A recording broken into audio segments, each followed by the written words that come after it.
BCB ও আইসিসির দর কষাকষির কারণে টি-টোয়েন্টি বিশ্বকাপে খেলা হয়নি বাংলাদেশের। এতে নির্ধারিত সময়ে ম্যাচ ও আয়ের সুযোগ হারান ক্রিকেটাররা। সে ঘাটতি পুষিয়ে দিতে 3 দল নিয়ে আয়োজন করা হয় অদম্য বাংলাদেশ টি-টোয়েন্টি কাপ।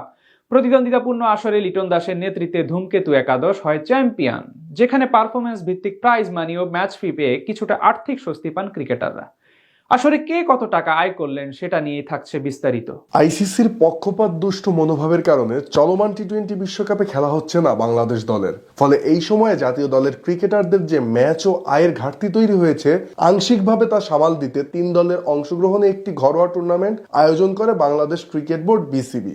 অদম্য বাংলাদেশ টি-টোয়েন্টি কাপ শিরোনামের এই প্রতিযোগিতাটি 5 ফেব্রুয়ারি শুরু হয়ে শেষ হয় একই মাসের 9 তারিখে। টুর্নামেন্টে লিটন দাসের নেতৃত্বে ধূমকেতু একাদশ, নাজমুল হোসেন শান্তর দুর্বার একাদশ এবং আকবর আলীর নেতৃত্বাধীন দুরন্ত একাদশ অংশগ্রহণ করে, যেখানে চ্যাম্পিয়ন হয় ধূমকেতু একাদশ আর রানার্স আপ হয় নাজমুল হোসেন শান্তর দুর্বার একাদশ। 4 ম্যাচের এই টুর্নামেন্টে ম্যাচ ফি ও প্রাইজ মানি মিলিয়ে বিসিবির মোট ব্যয় হয় 2,56,50,000 টাকা।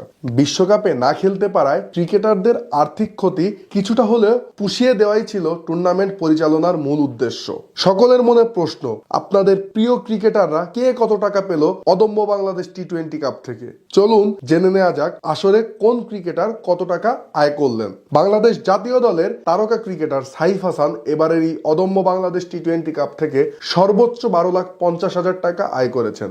ব্যাট হাতে 167 স্ট্রাইক রেটে 157 রান করা সাইফ ফাইনালে 44 বলে 79 রানের এক অনবদ্য ইনিংস খেলেন।